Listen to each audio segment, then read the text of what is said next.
ओम नमो भगवते वासुदेवाय। ओम नमो भगवते वासुदेवाय। ओम नमो भगवते वासुदेवाय। श्रील प्रभुपाद की जय, गुरु महाराज की जय। तो श्रीमद् भगवद गीता यथारूप अध्याय 7 भगवत ज्ञान श्लोक संख्या 5। हम लोगों ने कल देखा कि भगवान जो है, भगवान की मुख्यतः दो प्रकार की शक्तियां बताई गई है। एक हो गई अपरा, एक हो गई परा। परा प्रकृति क्या है भगवान की, उसको हम लोग समझेंगे। और अपरा शक्ति को भगवान ने बताया कि अग्नि, जल, वायु, पृथ्वी, आकाश प्लस मन, बुद्धि, अहंकार। तो 5 और 3 8, ये 8 हो गए भगवान की अपरा प्रकृति, यानी इंफीरियर इंफीरियर। भगवान की ही शक्ति है मगर इंफीरियर है ये। अब जो नेक्स्ट श्लोक आने वाला है उसमें भगवान बताएंगे कि भगवान की सुपीरियर और इटर्नल एक शक्ति है। वो क्या है? अपरा इयम इततु अन्यम प्रकृतिम विधि में पराम जीवभूता महाबाहो य एदम धार्यते जगत। हे महाबाहु अर्जुन, इनके अतिरिक्त मेरी एक अन्य पराशक्ति है जो उन जीवों से युक्त है जो इस भौतिक अपरा प्रकृति के साधनों का विदोहन कर रहे हैं। तो यहाँ पर एक भगवान बोल रहे हैं कि मेरी एक और शक्ति है, मगर वो शक्ति जो और एक जो शक्ति है वो मेरी साधारण शक्ति नहीं है, वो मेरी पराशक्ति है, इटर्नल शक्ति है, सुपीरियर शक्ति है। दो क्वालिटी है उस शक्ति का, एक तो वो इटर्नल है और दूसरा वो सुपीरियर है। मगर उसमें क्या बीमारी है? तो भगवान क्या बता रहे हैं यहाँ पर, इस भौतिक अपरा प्रकृति के साधनों का विदोहन कर रहे हैं। यानी वो जो भगवान की पराशक्ति जो है वो इस भौतिक जगत में, भौतिक जगत के चीजों के साथ अपना संबंध करके, संबंध बना के उस चीजों को भोग रहा है। वो इस प्रकृति के साथ अपने आप को रिलेशन स्थापित करके क्या हो गया है, वो सुपेरियर से ऑटोमेटिक इंफीरियर क्वालिटी बन गया है। तो इसलिए क्या बोला जा रहा है यहाँ पर कि भगवान शक्तिमान है। तो शक्तिमान की दोनों ही शक्ति है, पराशक्ति भी भगवान की है, अपराशक्ति भी भगवान की है। अपराशक्ति इंफीरियर है, नो प्रॉब्लम, फिनिश चैप्टर। मगर भगवान की एक पराशक्ति है, और वो पराशक्ति क्या है? जीव, यानी हम लोग, यानी हमारी आत्मा। हम आत्मा जो है ये भगवान की पराशक्ति है। और हम लोग इतने इंपॉर्टेंट है कि इस भौतिक जगत में अगर हम लोग को भगवान अगर नहीं फेंके, इस भौतिक जगत में अगर इस जीव को अगर नहीं गिरे, तो ये प्रकृति संपूर्ण कभी भी नहीं हो सकती है, कभी भी नहीं हो सकती है। जीव है तभी ये प्रकृति चलायमान है, नहीं तो इस प्रकृति में क्या काम है? कोई काम ही नहीं है इसके अंदर में, अगर जीव ही इसके अंदर नहीं है तो। मतलब एक बिल्डिंग बना हुआ है, उसमें आदमी कोई नहीं रह रहा है, कोई नहीं रह रहा है, क्या मीनिंग उस बिल्डिंग का? तो इसका मतलब ये पराशक्ति जो भगवान की, ये बहुत इंपॉर्टेंट है। मगर इसमें एक बीमारी लग गया है, ये मेटेरियली कॉन्टामिनेटेड हो गया है, इसके ऊपर क्या गंदगी लग गया है। क्यों गंदगी लग गया है? क्योंकि ये जो 8 प्रकार की जो अपरा शक्ति जो बताई गई है भगवान की, ये इसके साथ अपना संबंध बना लिया है और इसको वो भोगना चाहता है, इसका विदोहन करना चाहता है। यहाँ पर क्या बताया गया वर्ड? ये प्रकृति के साधनों का विदोहन करना चाहता है। मालिक समझ बैठा अपने आप को, I am the owner of this प्रकृति, मैं इसको भोगूंगा। आई एम, और भोगने के चक्कर में क्या होता है, वो इंद्रियों को तुष्ट करता रहता है, और इंद्रियों को तुष्ट करने के चक्कर में जन्म मृत्यु जरा व्याधि के चक्कर में वो पड़ा रहता है निरंतर। प्रॉब्लम समझ में आया? परा है, मगर परा होने के बावजूद भी इसकी क्या कंडीशन सोल हो गया ये है। Actually we are eternal soul, मगर इटर्नल सोल का तो चैप्टर कंप्लीट हो गया और हम लोग अपने आप को कंडीशन सोल बना लिए। यशोदा देवी दास जी माता जी, क्लियर है क्यों हो गए हम लोग कंडीशन सोल? ओके, ठीक है। और इसमें क्या बताते हैं प्रभुपाद कि हम जितने भी जीव है ये सब भगवान की क्या शक्ति है? पराशक्ति। क्योंकि हम लोग ये तो परा है हम लोग है, तो ये हम लोग भगवान की पराशक्ति है हम लोग जीव लोग। मगर हम लोग क्या है, इन 3 गुणों से बन गए हैं? और गुणों से बनने के कारण क्या हो गया, हम लोग अपना ओरिजिनल अस्तित्व भूल गए हैं।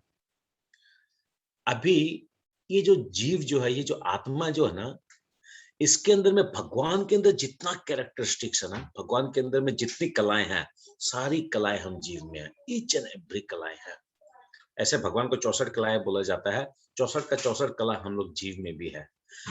बस एक डिफरेंस है, उनमें वो 64 का 64 कला 100% है, हम लोग में कोई कला तो 1% है, तो कोई कला 1.0005% है, तो कोई 2% है, तो कोई 0.75% है। यानी परसेंटेज वाइज हम लोग में कम है, मगर हम लोग कैरेक्टर्स वाइज अगर देखा जाए तो हम लोग भी सच्चिद आनंद स्वरूप है। जैसे भगवान सच्चिदानंद है, हम लोग भी सच्चिदानंद है, but we are contaminated.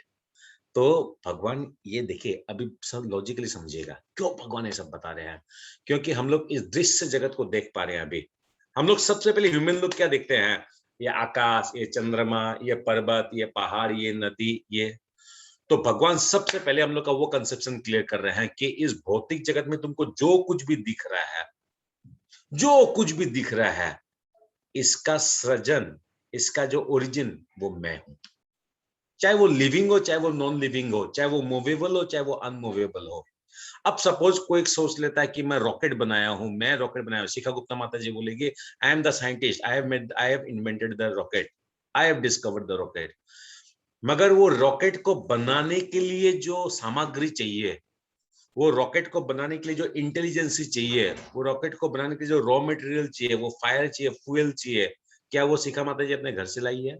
No, those are already in the nature.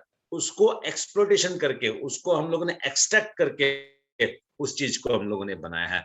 Everything in the world, जो भी आपको दिखता है, चश्मा से लेके, बिल्डिंग से लेके, कार से लेकर, फ्यूल से लेकर, पेट्रोल पंप से लेकर, कैफे से लेकर, जो भी आपको दिखता है, those are combination of this two things, अपराशक्ति एंड पराशक्ति। इन दोनों का कॉम्बिनेशन से वो चीजें बनती है। अदरवाइज मीनिंगलेस, उसका कोई मीनिंग ही नहीं है। अगर ये भगवान की पराशक्ति का अगर इन्वॉल्वमेंट नहीं होता इस ब्रह्मांड में, दिस ब्रह्मांड इज यूजलेस, कोई काम का ही नहीं है। ठीक है, ओके, इसको पढ़िए, 5 नंबर श्लोक को पढ़िए। हरे कृष्ण प्रभु। इस श्लोक में स्पष्ट कहा गया है कि जीव परमेश्वर की पराशक्ति, परा प्रकृति या शक्ति है। अपराशक्ति तो पृथ्वी, जल, अग्नि, वायु, आकाश, मन, बुद्धि तथा अहंकार जैसे विभिन्न तत्वों के रूप में प्रकट होती है। भौतिक प्रकृति के ये दोनों रूप, स्थूल पृथ्वी आदि तथा सूक्ष्म जो कि मन आदि, अपराशक्ति के ही प्रतिफल हैं। हरि बोल, हरि बोल। अभी यहाँ पर जो बोलता सूक्ष्म, मन आदि, यानी मन के अलावा और भी कुछ है सूक्ष्म का मतलब। तो क्या है सूक्ष्म का मतलब? मन के अलावा और क्या चीज है? आप मत बोलिएगा, शिखा माता मत बोलिएगा, सुनीता राय चौधरी माता जी बोलिए, क्या होगा सूक्ष्म शरीर और क्या होगा? ये पर बोला मन आदि, मन, बुद्धि, अहंकार। Very very good, very good. तो सूक्ष्म शरीर है मन, बुद्धि, अहंकार, ये हो गया सूक्ष्म शरीर। वेरी गुड, पढ़िए। जीव जो अपने विभिन्न कार्यों के लिए अपरा शक्तियों का विदोहन करता रहता है, स्वयं परमेश्वर की पराशक्ति है, और यह वही शक्ति है जिसके कारण सारा संसार कार्यशील है। इस दृश्य जगत में कार्य करने की तब तक शक्ति नहीं आती जब तक कि पराशक्ति अर्थात जीव द्वारा यह गतिशील नहीं बनाया जाता। शक्ति का नियंत्रण सदैव शक्तिमान करता है, अतः जीव सदैव भगवान द्वारा नियंत्रित होते हैं। हरि बोल। अभी देखिए, ये क्लियर हो गया हम लोग को कि इस संसार में जीव का बहुत इंपॉर्टेंस है। हालांकि भगवान कभी नहीं चाहे होंगे कि हम लोग जीव लोग आए बोलकर इस भौतिक जगत में। ये तो हम लोग की स्वतः इच्छा हो गई। क्यों स्वतः इच्छा हो गई? क्योंकि क्या बोला जाए यहाँ पर, अतः जीव सदैव भगवान द्वारा नियंत्रित होता है। जीव सदैव भगवान द्वारा नियंत्रित होता है। अब पॉइंट ये आता है, एक्चुअली में स्टैंडिंग ये है, बट प्रैक्टिकली क्या हो रहा है, हु इज भगवान।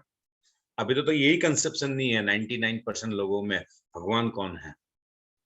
शरणागति तो बहुत दूर का बात है, भक्ति बहुत दूर का बात है, उसको तो ये पता नहीं है वो किसके द्वारा नियंत्रित है। और मैक्सिमम लोग तो ये समझते हैं I am the champion, I am the controller, मैं मालिक हूं, मेरी बीबी है, मेरा घर है, मेरा पैसा है। अभी तो मेरा के चक्कर में फंसे हुए हैं हम लोग। पढ़िए।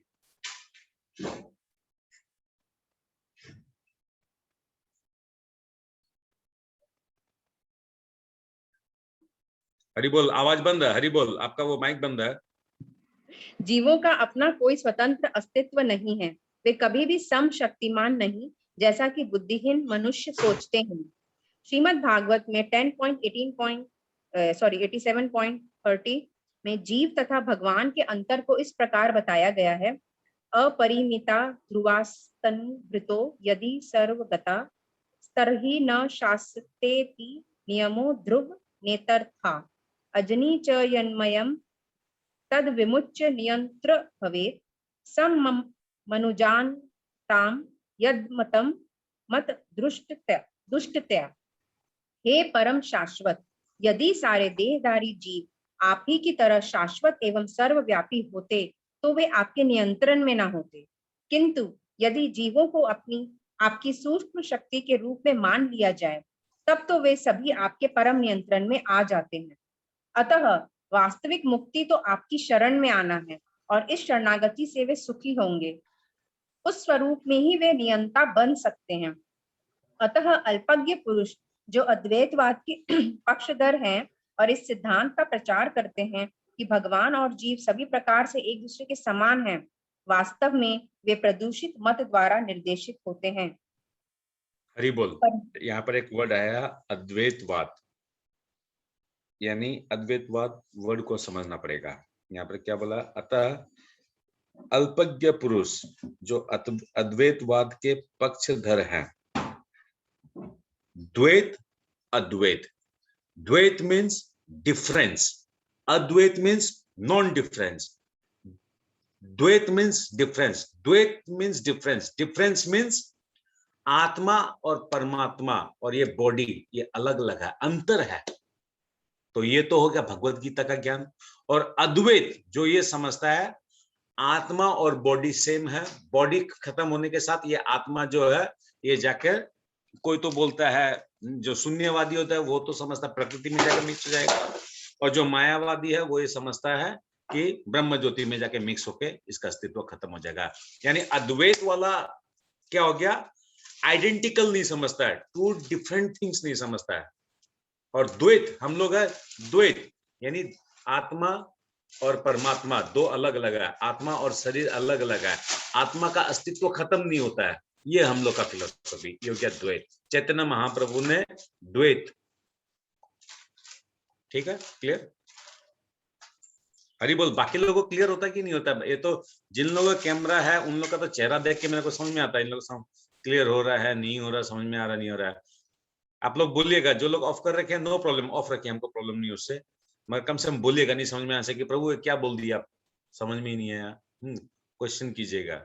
यही तो मेन फिलोसफी है, द्वैत और अद्वैत। क्या होता है द्वैत, क्या होता है अद्वैत? ओके, आगे पढ़िए। परमेश्वर कृष्ण ही एकमात्र नियंता हैं और सारे जीव उन्हीं के द्वारा नियंत्रित हैं। सारे जीव उनकी पराशक्ति हैं क्योंकि उनके गुण परमेश्वर के समान हैं, किंतु वे शक्ति की मात्रा के विषय में कभी भी समान नहीं है। स्थूल तथा सूक्ष्म अपराशक्ति का उपभोग करते हुए पराशक्ति यानी जीव को अपने वास्तविक मन तथा बुद्धि की विस्मृति हो जाती है। इस विस्मृति का कारण जीव पर जड़ प्रकृति का प्रभाव है, किंतु जब जीव माया के बंधन से मुक्त हो जाता है तो उसे मुक्ति पद प्राप्त होता है। माया के प्रभाव में आकर अहंकार सोचता है मैं ही पदार्थ हूं और सारी भौतिक उपलब्धि मेरी है। जब वह सारे भौतिक विचारों से, जिनमें भगवान के साथ तादात्म्य भी सम्मिलित है, मुक्त हो जाता है तो उसे वास्तविक स्थिति प्राप्त होती है। अतः यह निष्कर्ष निकाला जा सकता है कि गीता जीव को कृष्ण की अनेक शक्तियों में से एक मानती है, और जब यह शक्ति भौतिक कल्मश से मुक्त हो जाती है तो यह पूर्णतया कृष्ण भावना भावित या बंधन मुक्त हो जाती है। Hare Krishna. Hare Krishna. Any question, any doubt, anybody has any doubt? Tripurari प्रभु, भावना दंगे माता जी, पूनम माता जी, शीतला माता जी। प्रभु जी हम जस्ट ज्वाइन हुए प्रभु जी। हाँ, प्रभु जी अभी तुरंत हम ज्वाइन हुए तुरंत। अभी okay okay, no problem no problem. जी प्रभु जी ये वाला लाइन है, जब वह सारे भौतिक विचारों से जिनमें भगवान के साथ तादात्म्य भी सम्मिलित है मुक्त हो जाता है, तो यही तो भगवान के साथ ही तो हमको रिलेशन बनाना है ना, मतलब ये मुक्त सारे भौतिक विचार। कहाँ है ये लाइन, कहाँ है? ये लास्ट पेज का लास्ट लाइन से सेंटेंस शुरू हो रहा है। लास्ट पेज में? हाँ मतलब ये लास्ट। अतः ये निष्कर्ष निकला जा सकता है कि गीता जीव को कृष्ण की अनेक नहीं नहीं शक्तियों, प्रभु जी, इसके पहले वाले पेज में लास्ट में जो शुरू हो रहा है लाइन, जब वह माया सारे के प्रभाव में आकर अहंकार सोचता है मैं ही पदार्थ हूँ और सारी भौतिक उपलब्धि मेरी है। जब वो सारे भौतिक, ये वाला बोल रहे हैं, जब वो सारे, हाँ जब वह, हाँ जब वो सारे भौतिक विचारों से जिनमें भगवान के साथ दातात्म्य में भी सम्मिलित है मुक्त हो जाता है तो उसे वास्तविक स्थिति प्राप्त होती है। हाँ, जब वो सारे भौतिक विचारों से, जब मतलब क्या है, जो सेंस ग्रेटिफिकेशन और ये भौतिक प्रकृति जो भगवान की है इसको मैं भोगता नहीं हूँ, इस प्रकार जब उसका कंसेप्शन जब क्लियर हो जाता है, हाँ, जिसमें, और तब वो भगवान के साथ जो उसका ओरिजिनल स्थिति जो है, हाँ, वो ओरिजिनल स्थिति को जब वो समझता है तब वो मुक्त हो पाता है। ओरिजिनल स्थिति क्या है? मैं भगवान का नित्य दास हूँ। दास हूँ। तो अगर क्या, तो भगवान का नित्य दास समझ के जब वो अपना संबंध सोचते हुए जब जीवन ज्ञापन करता है तो वो मुक्ति के योग्य होता है। अदरवाइज मैं दास नहीं हूं यानी मैं मालिक हूं, मालिक हूं तो यानी भगवान से डिफरेंट हूं, और भगवान से डिफरेंट हूं तो मैं भी तो भोगता हूं, जैसे भगवान भोगता है मैं भी भोगता हूं। तो तो भोगता मतलब कर तादात्म्य जो वाला तादात्म्य कोई पॉइंट है, संबंध है साथ, मतलब आंतरिक संबंध, इटर्नल संबंध। इटर्नल संबंध। हाँ, और एग्जैक्ट वर्ड अगर आपको जाना तो इंग्लिश खोल लीजिए, भगवत गीता को एकदम अप्रोप्रिएट वर्ड इसका मिल जाएगा, तादात्म्य का क्या एग्जैक्ट वर्ड है। तो प्रभु जी जी। ये वाला विचार तो हायर लेवल है ना, कि हम भगवान के दास है, ये तो जानना सही है ना, तो इसको भौतिक विचार क्यों बोल रहे थे जब वह सारे नहीं, भौतिक भौतिक विचार से, कोमा दे, ये जो देखा नहीं है कि आपने, कोमा है, जब वो सारे भौतिक विचार से, हाँ, मतलब जिनमें, वो इससे जब मुक्त हो गया, सारे भौतिक विचार से जब मुक्त हो गया, तब वो भगवान के साथ अपना ओरिजिनल संबंध को स्थापित कर सकेगा। मुझे यहाँ पे भौतिक विचार तो ये है ना कि हम भोक्ता राम है। हाँ, भोक्ताराम है, मैं शरीर हूँ, सिंपल सा एक ही थ्योरी रख लीजिए, मैं शरीर हूँ, ये हो गया भौतिक विचार, मैं आत्मा हूँ, ये हो गया आत्मा आध्यात्मिक विचार, बस सारा इसी का ही खेल है, शरीर और आत्मा का। ठीक है प्रभु। एतद् योनिनि भूतानि सर्वाणि इति उपधार्य अहं कृतस्य जगत प्रभव प्रलय तथा। सारे प्राणियों का उद्गम इन दोनों शक्तियों में है। इस जगत में जो कुछ भी भौतिक तथा आध्यात्मिक है उसकी उत्पत्ति तथा प्रलय मुझे ही जानो। तो भगवान यहाँ पर दो चीज बता रहे हैं कि इस सारे प्राणियों का उद्गम इन दोनों शक्तियों में है। दोनों शक्ति मतलब पराशक्ति और अपराशक्ति।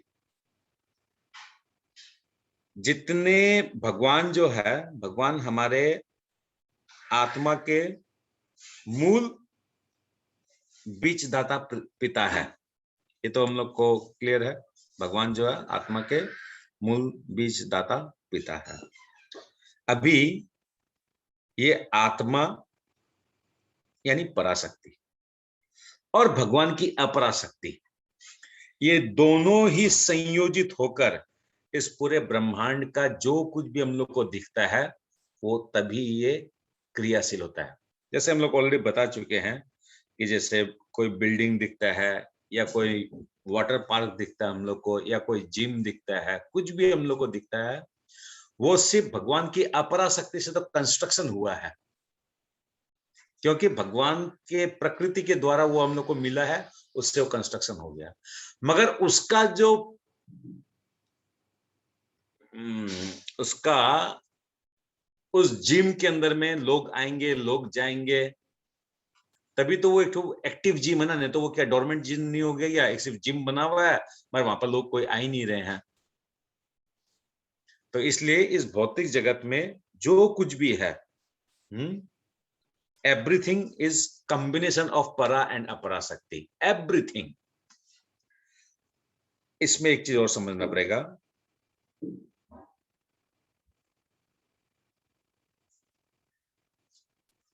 भगवान इन दोनों शक्तियों के उत्पत्ति भी करते हैं और प्रलय भी होता है।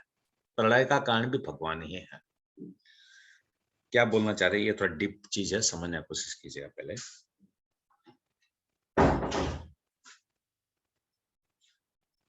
मायावादी लोग बोलते हैं कि ये भौतिक जगत टेम्पररी है, मिथ्या है। मायावादी बोलते हैं ये भौतिक जगत जो है ये मिथ्या है, ये टेम्पररी है। शिला प्रभुपाद बोल रहे हैं ये भौतिक जगत,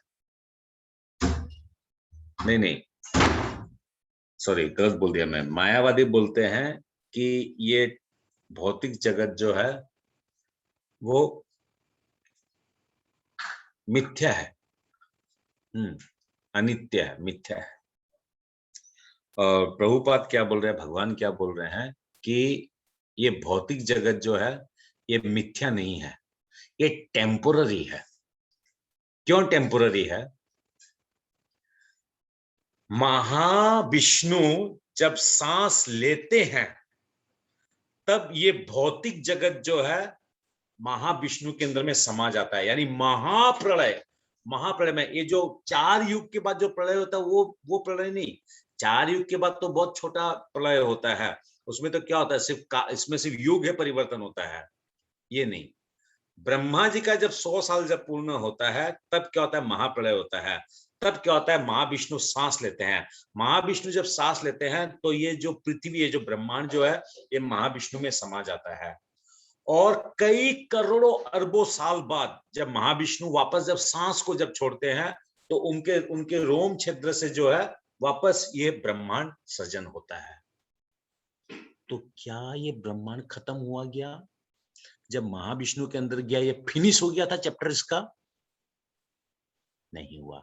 उसी प्रकार आत्मा जब महाप्रलय जब होती है, सारा का सारा आत्मा एक पोटली की तरह, एक पोटली में जैसे हम लोग बांधते वैसे पोटली में बांध के वो वहां विष्णु में प्रवेश कर गई। क्या आत्मा फिनिश हो गया? नहीं हुआ। वो आत्मा वैसी की वैसी रह गई। वापस जब ब्रह्मांड सृजन होगा वो आत्मा को वापस महतत्व के द्वारा अहंकार के माध्यम से वापस गिरा जाएगा, जिसको वापस अपना अपना बॉडी मिलेगा। दैट मीन्स ये प्रकृति जो है, दिस इज नॉट मिथ्या, दिस इज सत्य, बट दिस इज टेम्पोररी। तो इसलिए क्या बोल रहे हैं भगवान कि अहम, भगवान बोलते हैं अहम कृतस्य, संपूर्ण जगत का प्रभव प्रभव उत्पत्ति का कारण और प्रलय प्रलय का कारण दोनों ही मैं हूं।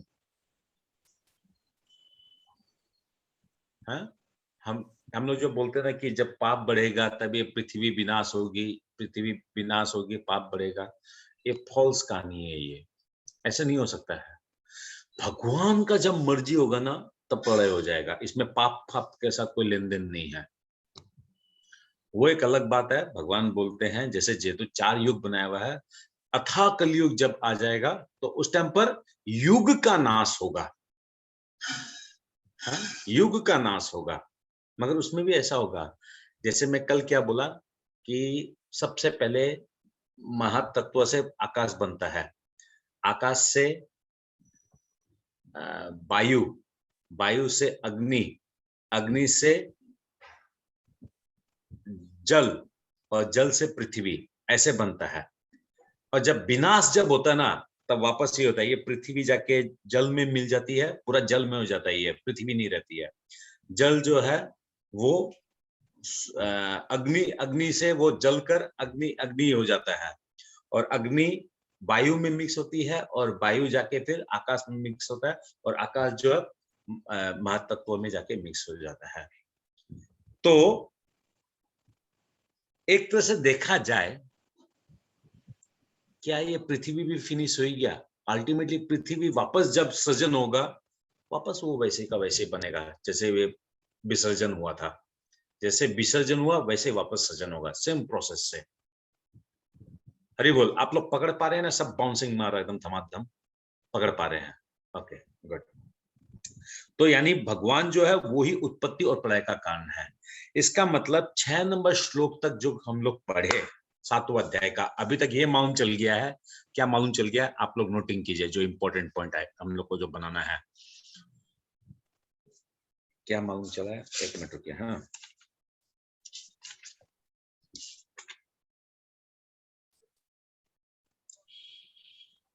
हाँ, श्लोक 1 से 7 ऐसे लिख लीजिए, श्लोक 1 से 7।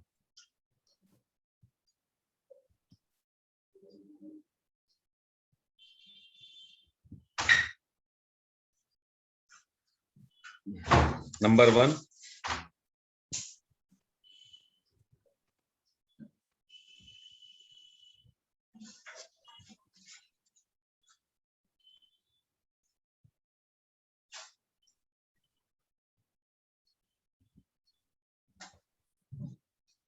भगवान को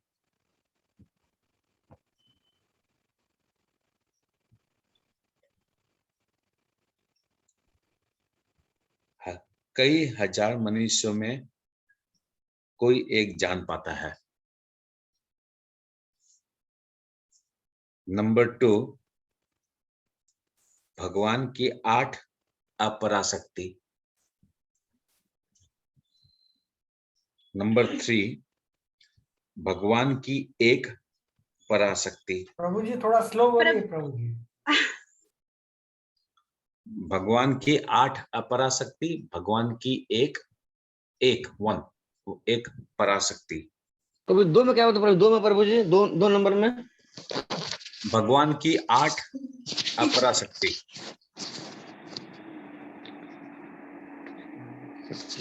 जी।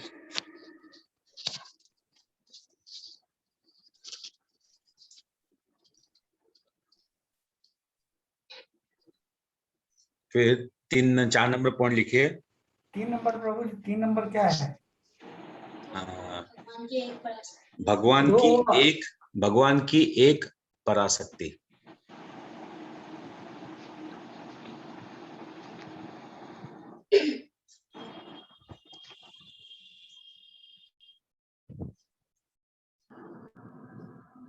ठीक है,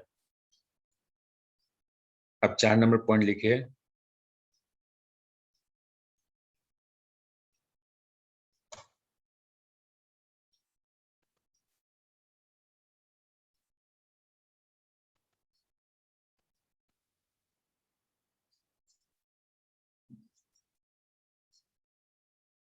समस्त ब्रह्मांड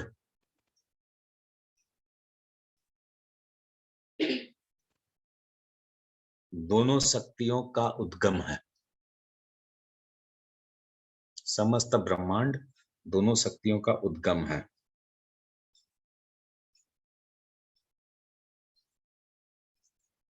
और नेक्स्ट पॉइंट लिखिए, भगवान से ही ब्रह्मांड का उत्पत्ति तथा प्रलय होता है। ठीक है, अब सारा पॉइंट बस यहां तक लिख के बस स्टॉप करके आप लोग सुनिए। अब ये सारा पॉइंट सुनने के बाद ऐसा लग रहा है ना जैसे भगवान क्या बोलना चाह रहे हैं पहले, कि बेटा तुम जहां रह रहे हैं ना, जिस घर में तुम रह रहे हैं, पहले तो तुम वो जानो कि ये घर किस पे है? पृथ्वी पे है। ये पृथ्वी किसने बनाई? तुम्हारा घर में जो सीमेंट, ईटा, बालू, गिट्टी, जो पत्थर लगा है, रॉड जो लगा है, इलेक्ट्रिसिटी का लाइट है, पावर कनेक्शन है, ये तुमको कहां से मिल रहा है? तुमको जो कपड़ा, सोफा, टेबल, टीवी जो मिल रहा है, ये कहां से मिल रहा है, ये समझ लो। और तुम जो ये अहंकार जो कर रहे हो ना, हमको झटका से इसको मैं प्रलय कर सकता हूँ, 1 सेकंड का काम है। तुम्हारे टीवी, व्यापार, बिजनेस, ये घर, प्रकृति, ये सब जो है, सब पानी में एक झटका में मिक्स हो जाएगा सब। दैट मीन्स भगवान सबसे पहले हम लोग को अवगत करा रहे हैं इस ब्रह्मांड के बारे में कि this the manufacturer, the factory में, the owner of the factory is lord Krishna. First तो ये हम लोग को जानना है, क्योंकि अभी भक्ति योग चल रहा है। भगवान अब अपने बारे में बताएंगे, मैं कौन हूं। इतना देर तो भगवान योग के बारे में बताए, 6 चैप्टर तक विभिन्न टाइप का योग के बारे में बताए। अब भगवान अपने बारे में बता रहे हैं, हु एम आई। तभी तो हम लोग विश्वास करेंगे, ओ अच्छा अच्छा अच्छा। ना तो शिव जी, ना ही ब्रह्मा जी, ना ही दुर्गा जी, ना ही काली, ना ही हनुमान, ना ही कोई पीपल का वृक्ष, और ना ही कोई साईं बाबा, ना ही कोई और दूसरा बाबा। कहीं भी इस टाइप से लिखा है या बोला है कि इस ब्रह्मांड को मैंने बनाया, ये ब्रह्मांड का सृजन विसर्जन मैं करता हूँ, ये पंच महाभूतों को मैंने बनाया है, तुम्हारी ज्ञानेन्द्रिया और तन मात्राएं ये सब मुझसे है। कौन बोला ऐसे? नोबडी। तो our conception is getting clear more and more deeper. Okay, तो 6 नंबर में अभी क्या बोल रहा है? जितनी वस्तुएं विद्यमान है वे पदार्थ तथा आत्मा के प्रतिफल है। आत्मा सृष्टि का मूल क्षेत्र है और पदार्थ आत्मा द्वारा उत्पन्न किया जाता है। आत्मा सृष्टि का मूल क्षेत्र है और पदार्थ आत्मा द्वारा उत्पन्न किया जाता है। तो ये सेंटेंस क्या बोला जा रहा है कि इस भौतिक जगत में जो भी दिखाई दे रहा है आपको, बिल्डिंग, स्काई स्क्रैपर बिल्डिंग हो, या भी आपको वाटर पार्क हो, या कोई भी बड़ी बड़ी कोई भी चीज आप लोग को दिखता है, कोई फैक्ट्री दिख रहा है, या बहुत बड़ा आजकल क्या बोलता है उसको, स्मार्ट सिटी है, या कुछ भी रसायन है, everything is a combination of पराशक्ति एंड पराशक्ति। दोनों में से एक भी अगर मिसिंग हो गया तो कुछ नहीं बन सकता है, नथिंग। भाई बिल्डिंग बनाना है, भगवान ने प्रकृति के अंदर में सब कुछ दे दी, मगर अगर मनुष्य ही अगर नहीं है, वो जीव भी अगर नहीं है, तो कौन इतना ब्रेन लगाएगा, कौन वो बेलचा मारेगा, कौन वो मशीन चलाएगा? That means it's a combo pack of both the things. भौतिक विकास की किसी भी अवस्था में आत्मा की उत्पत्ति नहीं होती, अपितु यह भौतिक जगत आध्यात्मिक शक्ति के आधार पर ही प्रकट होता है। इस भौतिक शरीर का इसलिए विकास हुआ क्योंकि इसके भीतर आत्मा उपस्थित है। एक बालक धीरे धीरे बढ़कर कुमार तथा अंत में युवा बन जाता है क्योंकि उसके भीतर आत्मा उपस्थित है। इसी प्रकार इस विराट ब्रह्मांड की समग्र सृष्टि का विकास परमात्मा एक सेकंड, हाँ, हरे कृष्णा, एक सेकंड हो गया। हरे कृष्णा प्रभु, हाँ प्रभु, विद इन प्रभु को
हाँ, तो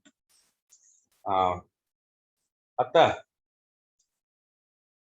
अच्छा, हम लोग क्या बात करते, कोई टॉपिक पे थे हम लोग? नहीं, सिंपल रीडिंग चल रहा था ना,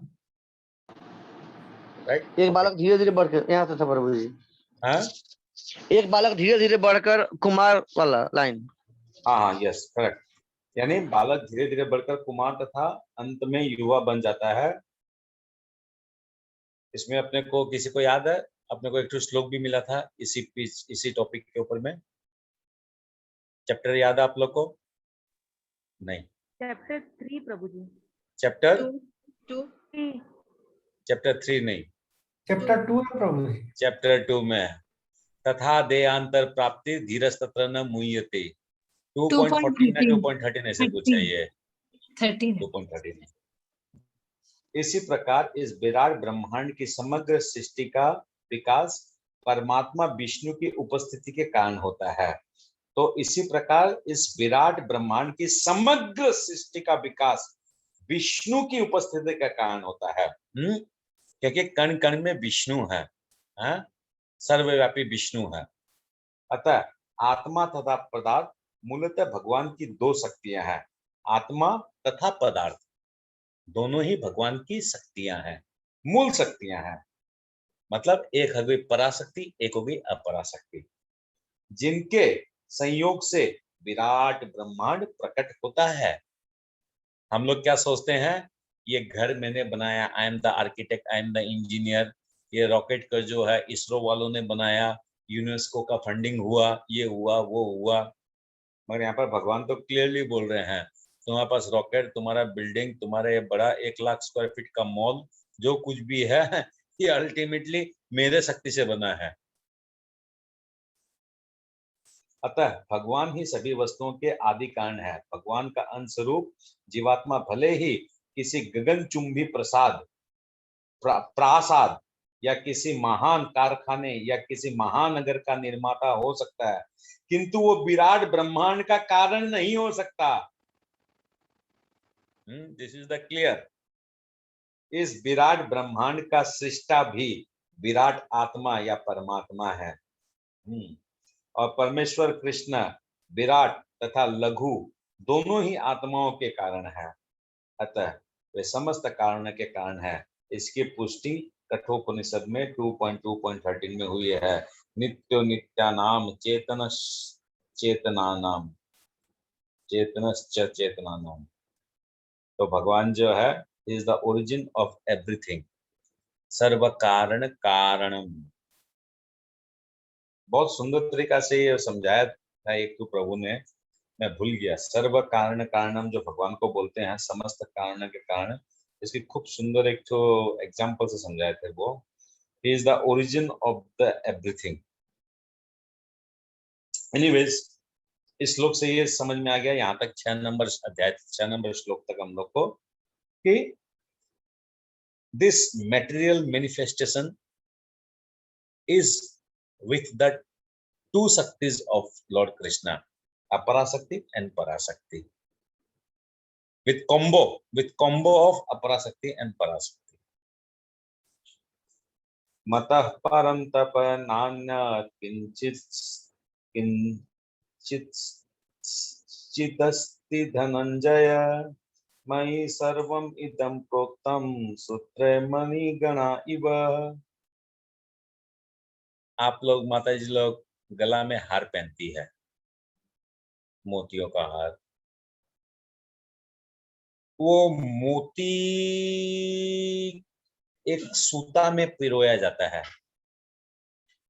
वो सूता नहीं दिखता है, इसका मतलब ये थोड़ी ना होता है कि सूता नहीं है। सूता अगर टूट जाए तो वो मोतियां बिखरेंगी ना, मोतियां वैसी की वैसी रहेंगी। इसका मतलब मोती जो है वो सूता पे टिका हुआ है, सूता शक्तिमान है। सूता दो it is not visible, that doesn't mean कि वो सूता नहीं है। भौतिकतावादी लोग या मायावादी लोग सोचते हैं कि ये जो ब्रह्मांड जो है, ये गैलेक्सी जो है, ये ऑटोमेटिक चल रहा है, मगर ऑटोमेटिक नहीं चल रहा है। वो जो सूत्र जो है, वो धागा जो है, जो इनविजिबल है, मगर वो है, और उसके द्वारा, उसके शक्ति के माध्यम से ये सारा का सारा नियंत्रित हो रहा है, नियंत्रण हो रहा है। तो इसका मतलब क्या हो गया कि वो सूता शक्तिमान है, यानी कृष्ण जो है, कृष्ण के समान कुछ भी नहीं है। वो सूता जो है, जिसमें वो मोती की माला है, जिसमें पिरोई गई है, वो सूता के समान कोई नहीं है। वो सूता ही अगर नहीं रहेगा तो वो माला भी नहीं रहेगी। तो इसलिए क्या है, हम लोग क्या करते हैं, बाजार में जब खरीदने जाते हैं, हम लोग मोती को देखते हैं, भैया अच्छा मोती का माला दिखाना, भैया अच्छा मोती दिखाना, बढ़िया मोती दिखाओ, एकदम साउथ का मैसूर का माल दिखाओ, इसका माल दिखाओ, उसका माल दिखाओ। मगर वो मोती का माला जिसमें पिरोया गया, वो सूता कभी हम लोग चेक नहीं करता है कि वो सूता बढ़िया है कि नहीं है। यानी we people always appreciate the creation, we don't appreciate the creator.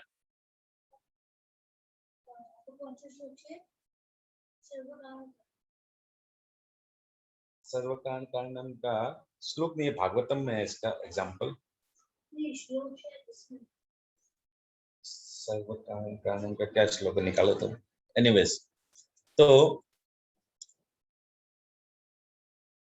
ये जो पराशक्ति अपराशक्ति जो है, इन दोनों के माध्यम से भगवान इस ब्रह्मांड का तो सृजन कर लिए, इस ब्रह्मांड को चलायमान तो कर लिए, मगर ये ब्रह्मांड किस पे टिका हुआ है, ये 7 नंबर श्लोक वो बता रहा है कि भगवान की पराशक्ति अपराशक्ति से तो क्रिया हो गई, मगर ब्रह्मांड किस पे टिका हुआ है?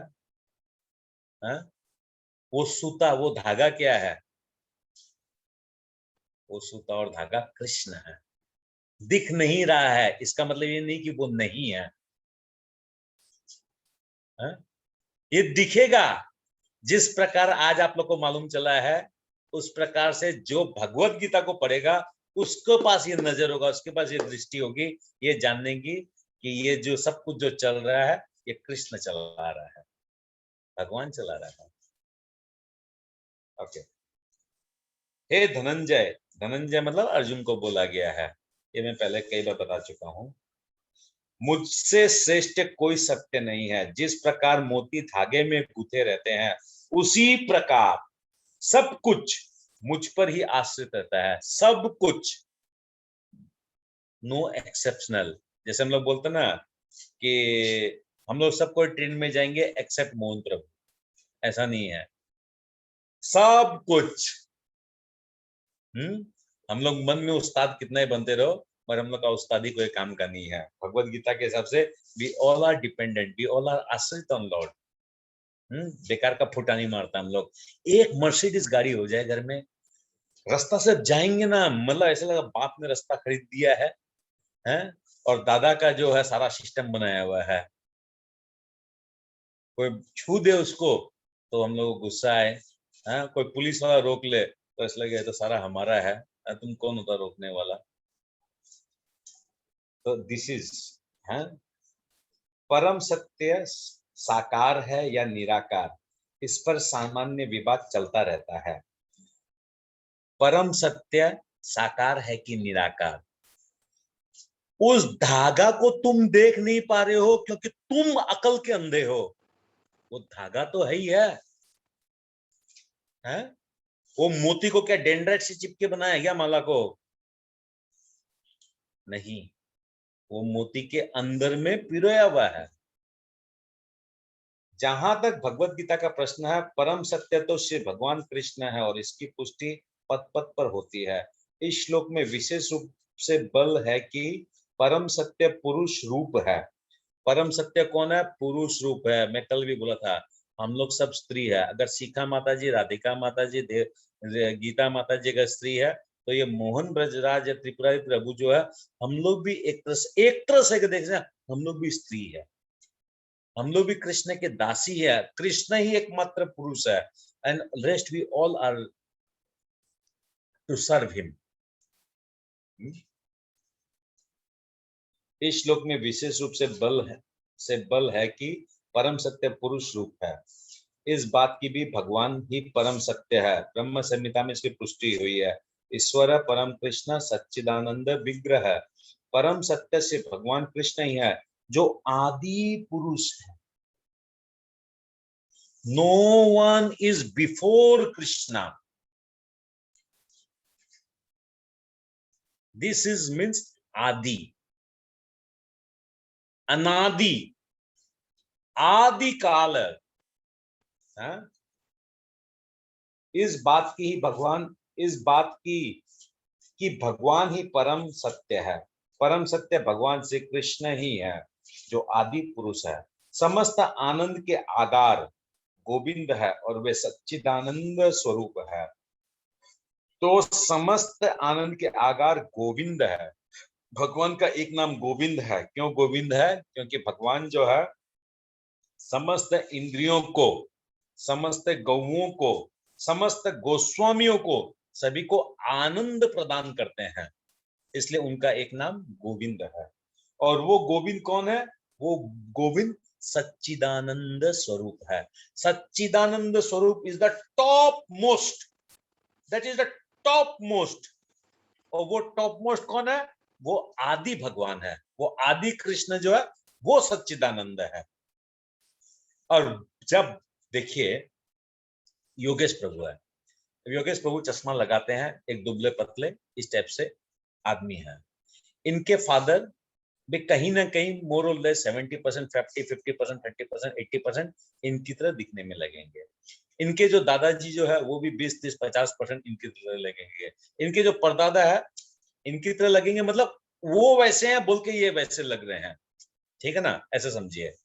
तो व्हाट डज दैट मीन कि कृष्ण अगर सच्चिदानंद है, हम जीव को बताया गया कि हम भगवान की क्या शक्ति है? पराशक्ति है।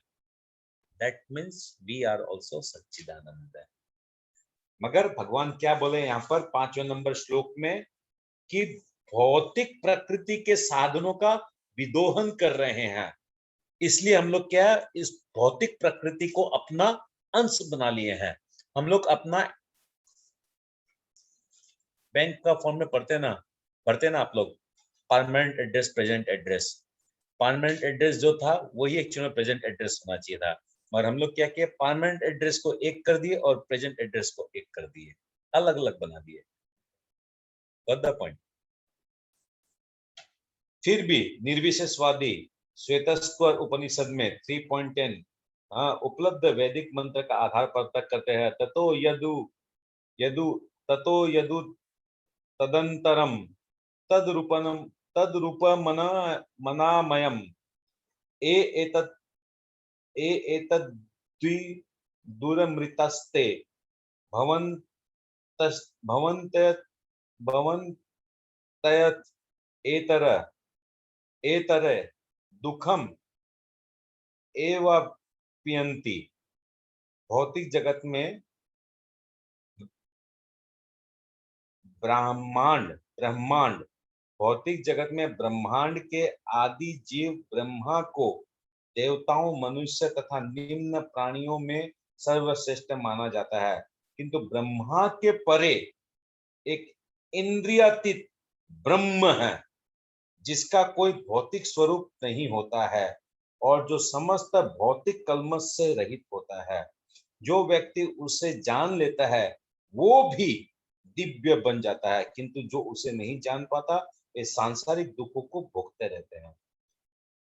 ये जो चीज जो यहाँ पर इंट्रोड्यूस किया अभी प्रभुपाद श्वेतस्वर उपनिषद से, इसी चीज को अब आगे के श्लोकों में समझाया जाएगा। यहाँ क्या बोल रहा है, इस भौतिक जगत को सृजन करते वक्त ब्रह्मा जी ने बनाया, और हम लोग को पता है कि ब्रह्मा जी का भी 100 साल का आयु है, उसके बाद वो मरते हैं। इसका मतलब ब्रह्मा जी का शरीर जो है वो इस भौतिक जगत से बना हुआ है, पंच तत्वों से बना हुआ है, इसलिए तो उनका विनाश होता है शरीर का। मगर ब्रह्मा जी से भी परे जो कृष्ण है, ब्रह्मा जी से जो परे जो है उसको बोलता है ब्रह्म, परम ब्रह्म है, यानी कृष्ण। और परम पर ब्रह्म जो है, जो परम ब्रह्म जो है, वो भौतिक जगत की वस्तु से जिस प्रकार ब्रह्मा जी बने हुए हैं वैसे वो बने हुए नहीं है।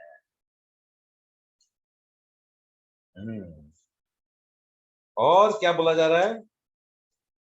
इस चीज को जो जान लेता है कि ब्रह्मा जी और ब्रह्म में, ब्रह्मा और ब्रह्म में क्या अंतर है, जो इस विषय को जो जान लेता है वो भगवत गीता को अच्छे से समझ पाएगा कि ब्रह्मा जी का शरीर जैसे बना हुआ है वैसे ही इंद्र का शरीर बना हुआ है और वैसे ही रूपेश प्रभु का शरीर बना हुआ है। मगर ब्रह्म का जो शरीर बना हुआ है वो तरुणा अग्रवाल माता जी का आत्मा, साथीदास माता जी का आत्मा, त्रिपुरारी प्रभु का आत्मा, आत्मा जो जिस चीज से बना हुआ है वो पर ब्रह्म का उसी चीज से बना हुआ है, यानी वो भी सच्चिदानंद है, ये भी सच्चिदानंद है। मगर शरीर वाइज जो है सबका सेम है, मगर भगवान का शरीर हमारा जैसा इन पंच तत्वों से नहीं बना हुआ है, इन महाभूतों से नहीं बना हुआ है, इस भौतिक चीजों से नहीं बना हुआ है। अगर हम लोग ऐसे सोचते हैं कि देवकी के गर्भ से भगवान ने जन्म लिया और इसलिए भगवान का भी ये इस अग्नि जल वायु पृथ्वी आकाश से शरीर बना हुआ है, तो हम लोग मूर्ख हैं। फिर आगे क्या बोलता है? निर्विशेषवादी हाँ अरूपम शब्द पर विशेष बल देते हैं, किंतु ये अरूपम शब्द निराकार नहीं है, ये दिव्य सच्चिदानंद स्वरूप का सूचक है, जैसे कि ब्रह्म संहिता में वर्णित है और ऊपर उद्धृत है। श्वेताश्वर उपनिषद के अन्य श्लोकों में भी इसकी पुष्टि हुई है। क्या बोलता है? वेदाहम इदं पुरुषम महंतम आदित्य वर्णम तमसः परस्तात् तम एव विद्वन्ति मृत्युमेति नान्यं पंथ विदेति अयन्याय यशम आत्म परम ना परम अस्ति किंचिद यस्मान यश यस्मान अनानियोनो जा जायो अस्ति किंचित वृक्ष एव स्वद्धो दिवि तिष्ठते कस्ते नेदम पूर्णम पुरुषेण सर्वम। मैं उन भगवान को जानता हूँ जो अंधकार की समस्त भौतिक अनुभूतियों से परे हैं। उनको जानने वाला ही जन्म तथा मृत्यु के बंधन का उल्लंघन कर सकता है। जो उनको जानने वाला है वो ही जन्म तथा मृत्यु के बंधन को उल्लंघन कर सकता है, उसको उल्लंघन कर जा सकता है। उस परम पुरुष के इस ज्ञान के अतिरिक्त मोक्ष का कोई अन्य साधन नहीं है। यानी भगवान को जो जानेगा वो ही मोक्ष का अधिकार होगा। तो भगवान को जानने का 1 नंबर श्लोक से 6 नंबर श्लोक तक हम लोग को पहला पॉइंट मिला है, जो हम लोग को जानना चाहिए एवरीवन को, कि ये जो पूरा का पूरा ब्रह्मांड जो है इसका सृजन भगवान द्वारा हुआ है। ईच एंड एवरी वस्तु, each and everything is made from Krishna. तो ये सबसे पहले हम लोग को एक्सेप्ट करना ही पड़ेगा। एक्सेप्ट करना पड़ेगा not because I am saying, Bhagavad Gita is saying. उन परम पुरुष से बढ़कर कोई सत्य नहीं, क्योंकि वे श्रेष्ठतम है। वे सूक्ष्म में भी सूक्ष्मतर और महान में से भी महानतर है। वे मुख वृक्ष के समान स्थित है और दिव्य आकाश को प्रकाशित करते हैं। जिस प्रकार वृक्ष अपनी जड़ें फैलाते हैं, वे भी अपने विस्तृत शक्तियों का प्रसार करते हैं। इस श्लोक से निष्कर्ष निकलता है कि परम सत्य ही श्री भगवान है, जो अपनी विविध परा तथा अपरा शक्तियों के द्वारा सर्वव्यापी है। तो भगवान जो है वो दिव्य है, भगवान सत्य है, भगवान श्रेष्ठ है, और भगवान हाथी में भी है तो कीड़ी में भी है, दोनों में ही है, श्रेष्ठ में भी है, सूक्ष्म में भी है। हाँ, और बहुत सुंदर बताया गया, उन परम पुरुष से बढ़कर कोई सत्य नहीं है। वो श्रेष्ठतम है, वो सूक्ष्म से भी सूक्ष्मतर में है और महान से भी महानतर में भी है। हाँ, ईश्वर परमा कृष्ण सच्चित आनंद विग्रह नादि हृदय गोविंदम सर्व कारण। वे भूख मूर्ति के समान स्थित और दिव्य आकाश को प्रकाशित करते हैं। जिस प्रकार वृक्ष अपनी जड़ें फैलाते हैं, वे भी अपनी विस्तृत शक्तियों का प्रसार करते हैं। तो मूल रूप से इसमें ये मालूम चला है भगवान अपने शक्तियों के माध्यम से ही जो है सब चीज को कंट्रोल करते हैं, अपने बस में रखते हैं और उनके शक्तियों के ही माध्यम से everything is working properly in proper place. ठीक है, तो हम लोग आज यहीं विराम देते हैं। श्रीमद् भगवद गीता यथारूप की जय, शिला प्रभुपाद की जय, ओम तत्सत। किसी का कोई प्रश्न?